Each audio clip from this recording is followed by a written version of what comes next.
दोस्तों आज जो क्लास स्टार्ट करने जा रहे हैं हम लोग वो 11 क्लास का सेट है। तो सबसे पहले जानेंगे कि इसमें क्या क्या पढ़ सकते हैं हम लोग। तो क्लास 11 का सबसे पहला चैप्टर है सेट, और इसमें क्या क्या पढ़ाई करना है हम लोगों को, क्या क्या सिलेबस है वो आज जानेंगे। तो ये देखिए क्या क्या पढ़ना है। तो सबसे पहला जो चीज़ जो आपको पढ़ना है सेट में वो है सेट्स एंड इट्स रिप्रेजेंटेशन। दोस्तों मैं हिंदी और इंग्लिश दोनों पढ़ाऊँगा, दोनों चीज़ का मैं लिख रहा हूँ ताकि दोनों तरह के बच्चे हैं बिहार बोर्ड में इंग्लिश भी जानना चाहिए थोड़ा थोड़ा, और हिंदी में भी आप लोग पढ़िए। तो दोनों चीज़ को पैरेलली लेके चलना है बराबर में, और मैं दोनों तरह से पढ़ाऊँगा आपको ताकि आपको अच्छे समझ में आए। तो सेट्स एंड इट्स रिप्रेजेंटेशन जो कि पहला है, यानी कि सेट के अंदर जो है पहला चीज़ जो पढ़ना है वो सेट्स एंड इट्स रिप्रेजेंटेशन, यानी कि सेट को सबसे पहले हिंदी में जो कहते हैं वो है समुच्चय। ठीक है, तो समुच्चय और उसका निरूपण, सेट्स एंड इट्स रिप्रेजेंटेशन, यानी कि सेट को कैसे डिनोट किया जाता है, सेट क्या है, सेट को कैसे लिखेंगे, ये सारी बातें हम लोग पहले पॉइंट में पढ़ेंगे। फिर सेकंड पॉइंट है हमारा द एम्प्टी सेट, यानी कि रिक्त समुच्चय। तो एम्प्टी सेट क्या होता है, इसे कैसे लिखा जाता है, ये सारा चीज़ हम लोग पढ़ेंगे सेकंड नंबर में। ठीक है, जिसको एम्प्टी सेट को कहेंगे हम लोग रिक्त समुच्चय। तो अभी ओवरऑल मैंने अभी देता चला जा रहा हूँ आपको कि क्या क्या चीज़ पढ़ना है आपको, और अभी उतना ध्यान नहीं देना है, अंदर जब जाएंगे तब क्लियर होगा। फिर है फाइनाइट एंड इनफाइनाइट सेट। तो finite and infinite set Hindi में परिमित और अपरिमित समुच्चय। तो अगला जो पढ़ना है जो चौथा नंबर में है वो है इक्वल सेट्स। ठीक है, इक्वल सेट्स मतलब समान समुच्चय। इक्वल सेट्स जो है इंग्लिश में इक्वल मतलब समान और सेट्स मतलब समुच्चय। तो इक्वल सेट्स मतलब समान समुच्चय, ये चौथे नंबर पॉइंट्स में पढ़ना है आपको। फिर 5वें नंबर में पढ़ना है आपको सबसेट्स, जो कि उप समुच्चय हुआ। दोस्तों अभी सिर्फ आपको नाम याद रखना है थोड़ा सा, और उसका जैसे इंग्लिश हिंदी दोनों याद रखना है, बाद में तो पूरा क्लियर होगा ही होगा। ठीक है, तो अभी जो जो चीज़ आ रहा है बस सिर्फ आप नोट डाउन कर लीजिए कहीं पे कि ये चीज़ पढ़ना है। ठीक है, तो देखिए सबसेट्स यानी कि उप समुच्चय। ठीक है, 5वें नंबर पे। फिर है 6ठे नंबर पे पावर सेट्स। ठीक है, पावर सेट्स यानी कि घात समुच्चय। ठीक है, 7वें नंबर पे है यूनिवर्सल सेट, यानी कि सार्वत्रिक समुच्चय। ठीक है दोस्तों, जो 8वां नंबर हम लोग को पढ़ना है वो है वेन डायग्राम। ठीक है, वेन आरेख हिंदी में कहेंगे, वेन डायग्राम को वेन आरेख कहेंगे। ठीक है, और जो 9वां नंबर पढ़ना है वो है ऑपरेशन ऑन सेट, यानी कि सेट के ऊपर क्या क्या संक्रियाएँ हो सकती हैं। हिंदी में संक्रियाएँ होता है ऑपरेशन, मतलब क्या क्या चीज़ के साथ किया जा सकता है, क्या क्या खिलवाड़ बेसिकली किया जा सकता है, प्लस माइनस, यही सब सारा चीज़ में, यानी कि सेट पे क्या क्या चीज़ हम लोग कर सकते हैं, जोड़ घटाओ प्लस माइनस जो भी है वो सारा चीज़ यहाँ पे होगा। ठीक है, फिर है अगला 10th नंबर जो कि आखिरी है कॉम्प्लीमेंट ऑफ ए सेट, समुच्चयों का पूरक। ठीक है, समुच्चयों का पूरक, पूरक आप लोगों ने पढ़ा होगा, कॉम्प्लीमेंट पहले भी पढ़ा होगा। ठीक है, तो इसमें भी हम लोग वही पढ़ने वाले हैं सेट के बारे में। ठीक है, तो अब शुरू करते हैं हम लोग कि सेट होता क्या है। स्टार्टिंग से शुरू करते हैं, पहला नंबर जो है। ठीक है, अरे थे हम लोग को कि सेट जो चैप्टर है पहला NCERT का मैथ, जो कि क्लास 11 का मैथ का पहला चैप्टर है सेट्स क्लास 11 का। तो उसमें हमको क्या क्या पढ़ना है वो मैंने आपको एक ओवरव्यू दे दिया कि ये चीज़ हम लोग को पढ़ना है जो कि सिलेबस में है। ठीक है, अब हम लोग जो है 10 पॉइंट का, लगभग 10 पॉइंट है। ठीक है ना, 10 पॉइंट को जो है हम लोग एक एक करके पढ़ेंगे। ठीक है ना, एक एक चीज़ जानकारी लेंगे, और ये भी ध्यान में रखना है कि हमको इंग्लिश और हिंदी दोनों में पढ़ना है और काफ़ी समझ के पढ़ना है। बहुत ही कंसेप्चुअल होगा ये क्लास, तो आप थोड़ा ध्यान दीजिएगा, पूरा कंसेप्ट बेस है इसका। तो हम लोग स्टार्ट करते, चलिए शुरू करते हैं। दोस्तों स्टार्ट करते हैं सेट के बारे में। तो सेट होता क्या है सबसे पहले ये जानेंगे, और सेट क्या होता है इससे पहले हम जानेंगे कि सेट जो है आविष्कार किसने किया, सेट के बारे में किसने बताया था। तो दोस्तों सेट के बारे में जो है एक मैथमेटिशियन था, जर्मन मैथमेटिशियन था, जर्मनी का रहने वाला था, वो उसका नाम था जॉर्ज कंटोर। ठीक है, जॉर्ज कंटोर ने 1845 से 1918 तक उनकी जो जीवन काल जिसको कह सकते हैं, जो मतलब जब तक वो जीवित रहे, तो उनका दिया हुआ है 1845 से 1918 तक वो जीवित रहे थे। और उन्होंने ही सेट के बारे में सर्वप्रथम यानी कि सबसे पहले बताया था। यानी कि अगर कोई पूछे कि कौन है उसके जन्मदाता सेट के बारे में, तो आप क्या कहिएगा कि जॉर्ज कंटोर हैं, जो कि जर्मनी के मैथमेटिशियन थे, जर्मन मैथमेटिशियन थे, और उन्होंने सबसे पहले सेट के बारे में बताया था। ठीक है, अब ये जानने के बारे में बाद हम लोग अब चलते हैं इसके यूजेस के बारे में कि सेट हम लोग क्यों पढ़ें। सेट पढ़ने के पीछे कुछ रीज़न होना चाहिए, ठीक है। तो सेट पढ़ने के पीछे क्या रीज़न है, क्यों पढ़ना है, क्यों मैथमेटिक्स में ये पहला चैप्टर होता है और इसका जो है यूज़ कहाँ पे है, उपयोग कहाँ पे है। तो दोस्तों देखिए यहाँ लिखा हुआ है सबसे पहले जो पहला यूज़ है इसका सेकंड चैप्टर में ये आ जाता है। ये पहला चैप्टर तो आपका सेट है, सेकंड चैप्टर जो होगा ना वो है concept of relations and function, यानी कि संबंध एवं फलन। आप लोगों ने नाम सुना होगा संबंध एवं फलन। ये सेकंड चैप्टर है आपका क्लास 11 मैथ का, तो उसमें यूज़ है, इसलिए सेट को पहले रखा गया है और ये concept of relation and function को सेकंड चैप्टर रखा गया। तो इसका यूज़ है, तो अगर इसका यूज़ है तो इसका मतलब कि सेट को पहले पढ़ना पड़ेगा, इसी वजह से सेट पहला नंबर है। फिर जो है इसका यूज़ कहाँ पे है, दूसरा नंबर वो है ज्योमेट्री में। ज्योमेट्री नाम तो आप लोग सुने ही होंगे, ज्योमेट्री का पढ़ भी चुके होंगे 10th क्लास में। तो ज्यामिति, हिंदी इसका ज्यामिति होता है, यानी कि ज्योमेट्री में इसका काफ़ी ज़्यादा यूज़ है, ठीक है। उसके बाद थर्ड है सेक्वेंसेस यानी अनुक्रम, ये भी पढ़ा हुआ है आपका 10th क्लास में, तो इसमें भी इसका काफ़ी ज़्यादा यूज़ होता है, यानी कि सेट्स का।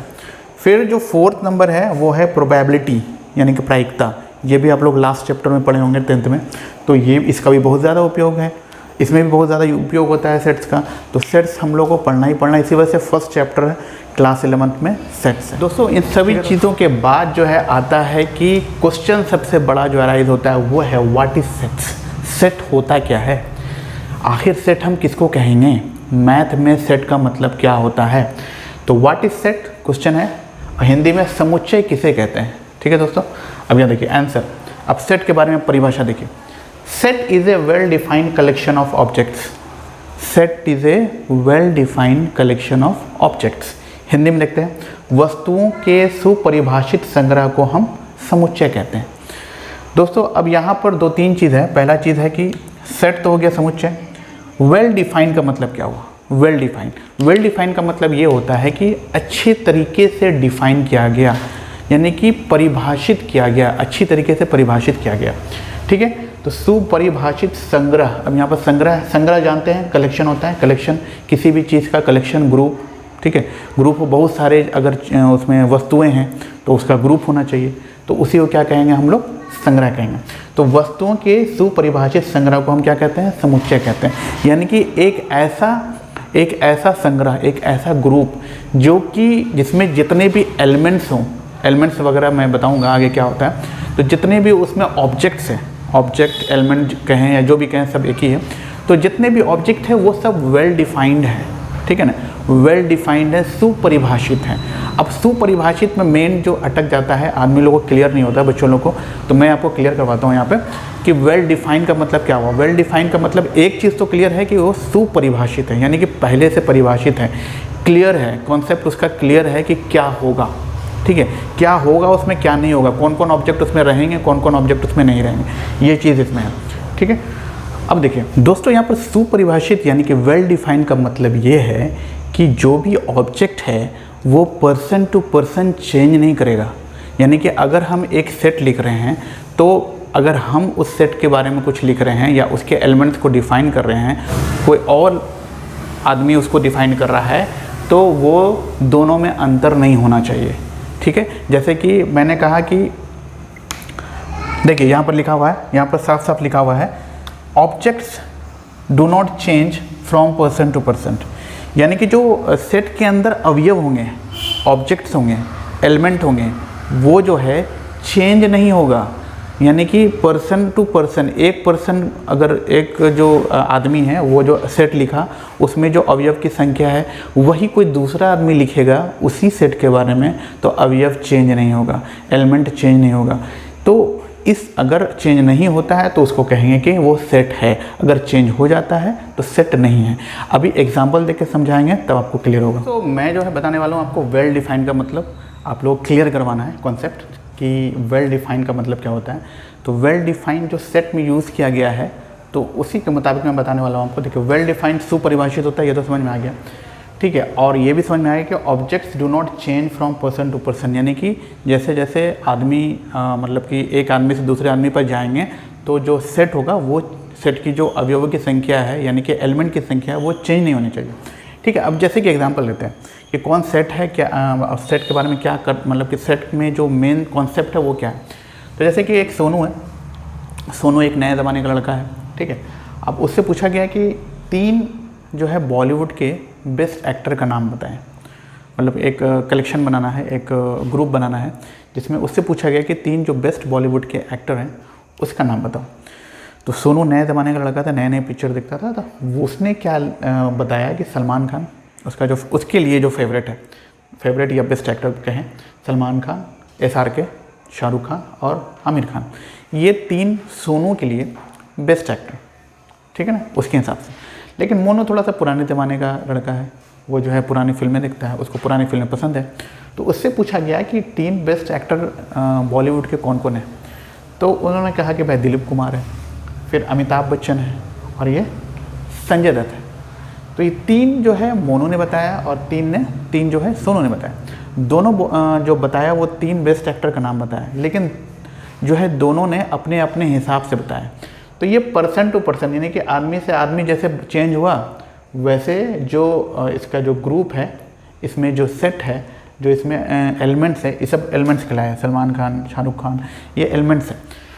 तो वैसे वैसे चेंज हो गया। इसके देखिए सलमान खान, शाहरुख खान, आमिर खान है, और इसके कौन है, दिलीप कुमार, अमिताभ बच्चन और संजय दत्त है, ठीक है।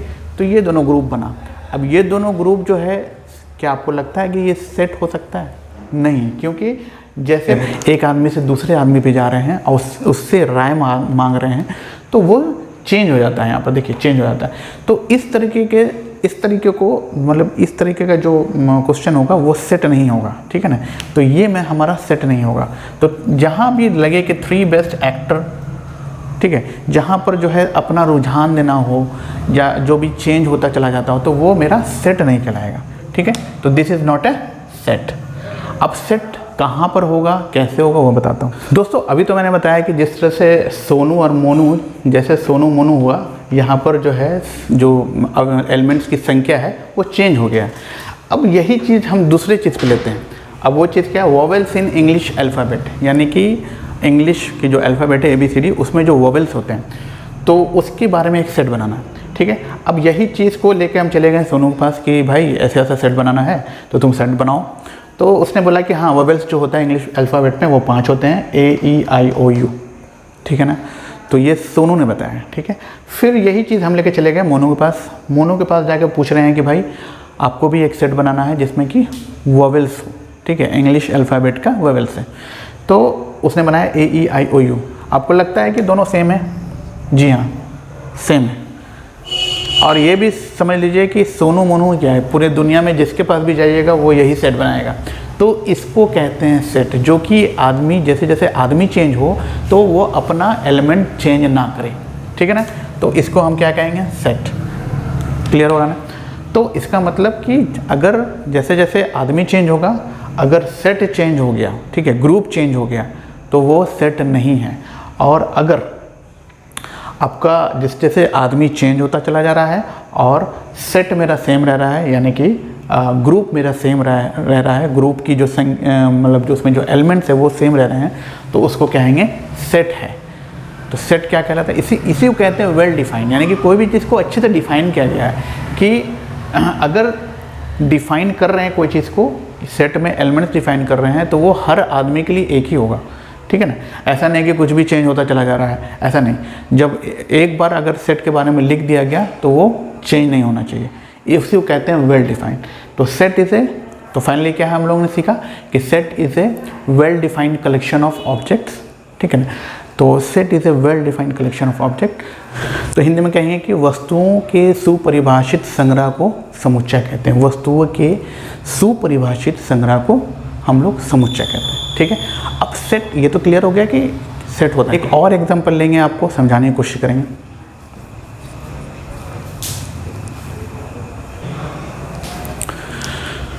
दोस्तों देखिए एग्जांपल ऑफ सेट ले रहे हैं हम लोग। इसमें क्या करना, देखिए पहली बार जो ले रहे हैं वो है set of 3 famous scientist of world. पहला सेट हम बनाने की कोशिश क्या कर रहे हैं, set of 3 famous scientist of world में, यानी कि पूरी दुनिया में जो 3 फेमस साइंटिस्ट हो सकते हैं उसके बारे में एक सेट बनाना चाहते हैं। तो क्या ये सेट हो सकता है? ऐसा सेट होगा, वेल डिफाइंड होगा? क्यों? देखिए, आप किसी आदमी के पास जाएंगे तो, या सोनू के पास जाते हैं तो उसने कहा कि न्यूटन, रामानुजन और आर्किमिडीज, ठीक है, एक ये सेट बनेगा उसके हिसाब से, सोनू के हिसाब से। ये देखिए, सोनू के हिसाब से ये मैंने बना दिया। अब यही किसी और के पास जाएंगे तो वो कुछ और बना सकता है, वो कुछ और बना सकता है, वो एक सेट बना सकता है। पहला वो ले सकता है कि आर्किमिडीज लेगा, आर्किमिडीज, ठीक है। फिर एक है एलन ट्यूरिंग, ठीक है। और तीसरा एक श्रीनिवासा लेता है, वो श्रीनिवासा, ठीक है। वो एक सेट बनाया। सोनू ने एक सेट बनाया जिसमें न्यूटन, रामानुजन, आर्किमिडीज था। और किसी और के पास आप गए तो वो जो उसने जो सेट बनाया वो आर्किमिडीज, एलन ट्यूरिंग और श्रीनिवासा। तो आपको क्या लग रहा है कि दोनों सेम सेम है? नहीं, तो दोनों अलग अलग है। यानी कि पर्सन टू पर्सन ये चेंज होता चला जा रहा है कि जैसे जैसे आदमी को दूसरे आदमी के उससे सुझाव लेते चले जाएंगे तो उनका सुझाव अलग अलग होगा, उनका बयान अलग अलग होगा। इसका मतलब जहाँ बयान अलग अलग होता चला जाएगा तो वो क्या होगा? वो सेट नहीं है, सेट नहीं है। फिर दूसरा नंबर जो सेट बना रहे हैं वो देखिए, set of odd natural number less than 10। 10 से जो छोटा मतलब कि 10 से छोटा विषम संख्या लेना हमको, 10 से छोटा। अब देखिए, एक चीज़ सबको शुरू से पता चल रहा है कि यहाँ पर वेल डिफाइंड है कि 10 से छोटा भी है और विषम संख्या है। एकदम क्लियर कॉन्सेप्ट है कि यही होना चाहिए। अब किसी के पास लेके गए आप, किसी से पूछें कि क्या हो सकता है तो इसमें आपने क्या बताएगा? वो 1 3 5 7 9। तो set of odd natural number less than 10 क्या हो सकता है? 1 3 5 7 9, यही हो सकता है। किसी और के पास भी जाइएगा, पर्सन टू पर्सन वैरी नहीं करने वाला है। सभी लोग, पूरी दुनिया में आप घूम जाइए, सभी लोग एक ही सेट बनाएंगे, इसी तरह का सेट बनाएंगे। तो इसको क्या कहेंगे कि वेल डिफाइंड है। डैट मीन्स ये सेट है, सेट है, ठीक है। और ये क्या है? मेरा सेट नहीं है, सेट नहीं है, क्योंकि ये हमेशा चेंज होता जाएगा और ये हमेशा एक रहेगा। जो हमेशा एक रहता है उसी को सेट कहते हैं, ठीक है ना। तो ये आपको क्लियर कंसेप्ट हो गया? अगर हो गया तो आप कमेंट्स करके ज़रूर बताइएगा। दोस्तों, उम्मीद है कि आपको ये समझ में आ रहा होगा। अगर कुछ और आपको लग रहा है कि कुछ छूट रहा है या कुछ आपको लग रहा है कि मतलब और क्लियर होना चाहिए तो आप ज़रूर कमेंट्स करके बताइएगा, ठीक है। तो मैं आपको कोशिश किया हूँ आज पढ़ाने का कि सेट क्या है, ठीक है, और सेट को कैसे लिखा जा सकता है, और उस सेट में जो वेल डिफाइंड शब्द है, सुपरिभाषित शब्द है, उसको कैसे बयां कर सकते हैं हम लोग, उसको कैसे लिख सकते हैं, या उसका क्या यूज़ है, क्या मतलब है। तो ये सारी चीज़ मैंने आज समझाने की कोशिश की है। एग्जाम्पल मैंने आपको दो दिया है। दोस्तों, सेट के बारे में जानने के बाद जो पहला चीज़ होता है कि सेट को कैसे लिखा जाता है, सेट को कैसे रिप्रेजेंट किया जाता है, उसको लिखेंगे कैसे, उसको लिखने का तरीका क्या है। तो देखिए, set is denoted by capital letters of English, ठीक है। सेट को जब भी लिखेंगे ना तो इंग्लिश के जो कैपिटल लेटर्स होते हैं उसमें लिखेंगे हम लोग। जैसे कि A B C, छोटी वाली लेटर्स नहीं लिखेंगे। छोटी वाली लेटर्स है जैसे कि A B, इस तरह से नहीं डिनोट करेंगे हम लोग। ये जो A B है ये जाएगा एलिमेंट में, बाद में बताऊंगा, उस पर ध्यान नहीं देना आपको। आपको क्या ध्यान देना है कि जब भी हम लोग लिखेंगे तो कैपिटल लेटर कुछ भी हो सकता है, S भी हो सकता है, X भी हो सकता है, P भी हो सकता है, कुछ भी है। तो यूजुअली किससे डिनोट करते हैं? इससे। देखिए, A B C capital letters of English alphabet, ठीक है। तो उसका लिखने का तरीका क्या है कि इसको पढ़ेंगे सेट A। अगर इस तरह से लिखा हुआ, देखिए, इसको कहते हैं मजली ब्रैकेट। ये जो है आपका मजली ब्रैकेट है, ठीक है, या इसको हम लोग करली ब्रेसेस भी कहते हैं, ठीक है। तो ये देखिए, तो इसको पढ़ेंगे सेट A बराबर, set A is equal to 1 2 3 4 5, ठीक है। तो set A is equal to 1 2 3 4 5 इस तरह से लिखा जा सकता है। Set B is equal to A E I O U, ये किसका सेट लग रहा है आपको? 1 से लेकर 5 तक नेचुरल नंबर, प्राकृतिक संख्या जिसको कहते हैं, वो उसका सेट है। B जो लिख रहा है वो वोवेल्स का सेट है, इंग्लिश अल्फ़ाबेट में जो वोवेल्स होते हैं उसका सेट है, A E I O U, ठीक है।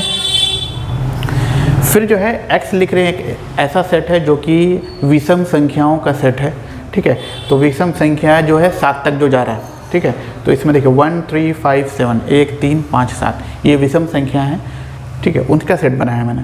तो सेट को लिखने का यही तरीका है, ठीक है। सेट को इंग्लिश अल्फ़ाबेट जो है के कैपिटल लेटर से डिनोट करते हैं, और उसको लिखना, उसको एक दो मजली ब्रैकेट के बीच में रखा जाता है। ठीक है।